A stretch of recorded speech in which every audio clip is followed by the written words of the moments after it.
sergeants fled. Oh, he shouts attention. Attention! Here comes Mr. Geyser. He's older and he's wiser, reading Bible verses every day. Jesus wept, Jesus wept, Jesus wept. Here comes Mr. Geyser. He's older and he's wiser, read the Bible with him today. Jesus wept, Jesus wept, Jesus wept.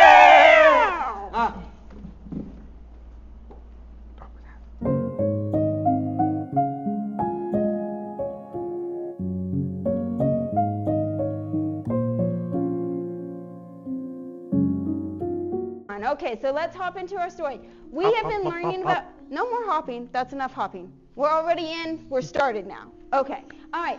So we've been learning about Brother Andrew and how he was called to be a missionary. But it was a very exciting time, even though it was very overwhelming. After that, the period of time that he could stay there at the college ran out, and the jobs that they had for him to do ran out as well. So a man came, and this man actually worked with the college a lot, and his name was Hopkins, and they called him Uncle Hoppy or Uncle Hopper, either one. And so Uncle Hopper, give us a little hop. There you go. And so Uncle Hopper came and he said, Andrew, I'm going to help you get a work visa so that you can stay here. We're going to get you a work permit, get you a job that you can do. But in the meantime, you're going to live with me and my wife. Well, when they got back to his house, he found out that Uncle Hopper's wife, she was an invalid. She was very ill.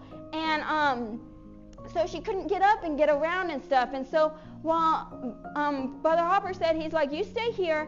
I'm going to go. I'm going to run some errands. I'll come back, and then we'll try to get you that work permit. And he was like, okay. So he stayed there, and while he was there, he realized that there was some stuff around the house that needed to be done because Mr. Hopkins, his wife, can't get around, right? And so he's like, well, I'm going to do these few chores, I'm going to do these things. And he got busy doing them. He swept the floors, he washed the laundry, he did all these other things. And when he got back, Mr. and Mrs. Hopkins, they were both amazed at how clean the house was and how much he'd gotten done. He'd even made dinner. He'd even cooked dinner. So they were like, you're such a blessing. Until you're able to find your own place, you are welcome to stay here with us. And that's exactly what he did. In fact, he ended up living with them for quite a while, and he learned so much from them. He learned about faith. He learned about trusting God.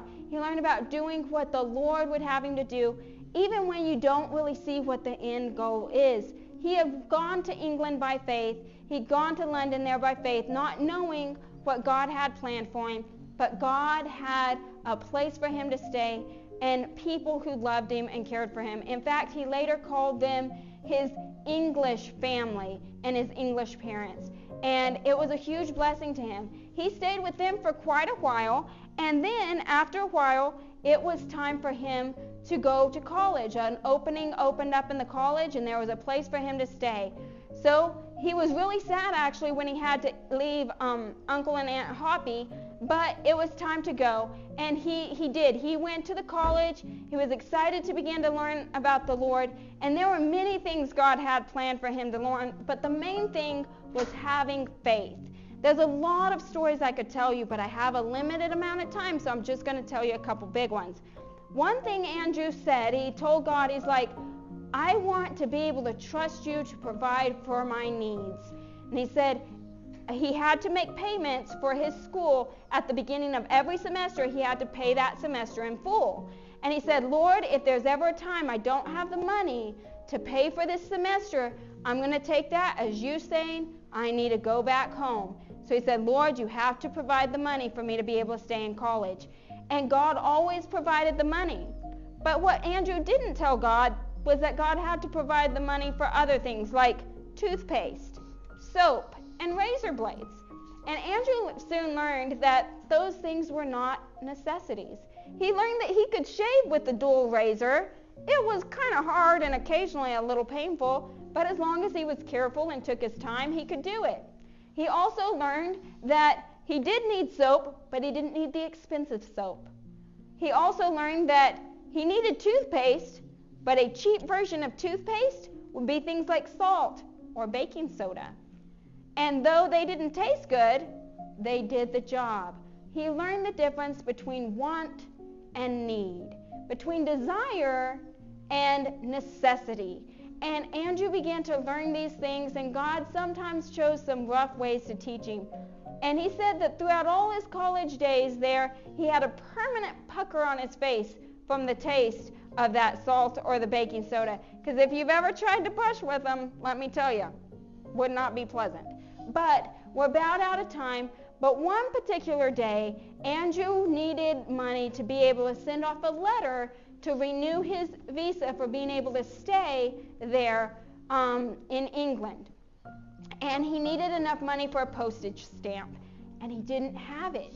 He didn't have enough money to send the letter, and he thought, surely, God, you're not going to get me sent home because I don't have a few cents to buy a postage stamp. And it was the very last day, the day that he had to have this. He had to have it to be able to send this letter, because if he didn't send it today, it wouldn't get there on time. And someone came into the college and told him, Andrew, there's someone outside waiting for you. They want to talk to you. And Andrew said, oh, that's great. And he was like, someone's coming to give me some money so I can buy a postage stamp so that I can stay in college. And he went downstairs, and it was a homeless man who constantly came to Andrew and would ask for a little money so he could buy some food, a little money for this or that. And Andrew knew that a lot of times when he gave the man money, the man ended up just buying a bottle of alcohol instead of what he knew he should buy. And so Andrew looked at him and he thought, I ain't got nothing to give him, so it doesn't matter. So he went out and he began to talk to the man, and the man began to say, hey, Andrew, you got an extra penny or two? You got a little bit of money you could loan me? Just loan me a little bit of money. And Andrew said, I don't have anything. He said, I'm sorry. And at that moment, he looked down as he put his hands out. He's like, I'm sorry, I got nothing. And there on the ground, he saw it, the exact amount of money that he needed to buy his stamp. And he took his foot and he slid it forward and put it down on top of that coin. And he said, I ain't got nothing. I'm sorry. It was right in the middle of a bunch of pebbles. And so as they were talking, he leaned down and he picked up this bunch of pebbles and he felt the coin right in the middle of it. And he began to toss the pebbles and just have a conversation, act like everything's normal, nothing weird going on here. And then he got down to where it was just the coin left, and he slid it right into his pocket. And at that moment, he just suddenly felt so guilty, because he's like, this isn't how the child of a king behaves. A king can provide whatever his child needs. I need to just trust God and quit acting like a stingy, sneaky penny pincher, like whatever all he was thinking. And so he reached in his pocket and he said, you know what? I do have this. And he pulled out the coin and he said, will this help? And the man said, that'll help a lot, Andrew. And he grabbed it and he took off running. I mean, he was gone like a flash of lightning. Okay? And Andrew watched him go, but he immediately knew that he'd done the right thing. He had trusted God to provide in a way that a child of a king could trust. And as he turned and he walked back into the school, the postman walked up and he goes, hey, Andrew, I got a letter for you. And Andrew took the letter, and guess what? The outside of it said it was from Keisha. Y'all might remember the woman from the chocolate factory who had gotten saved.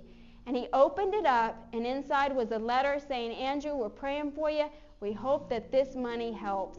And they'd taken up an offering of all the ladies at the chocolate factory and had sent him some money. Not only was it enough to buy the postage stamp, but it was enough to buy some more soap. It was enough to buy brand new razor blades that wouldn't scratch him and cut him. And it was enough to buy toothpaste that didn't taste like salt. And next week, we're going to talk about the next thing that Andrew gets to experience. What's that? What? You got to wait. Oh, I know you're excited, but you got to wait. But it's good. He learned something real good at the chocolate factory. What's that? How to cook. How to cook? How to cook chocolate? Yes. He didn't make the chocolate. He just delivered the chocolate. Oh. But I tell you what, there's only one thing you need to know when it comes to chocolate. You ready? Yes. How to eat it. Bye, kids. Bye-bye. Bye.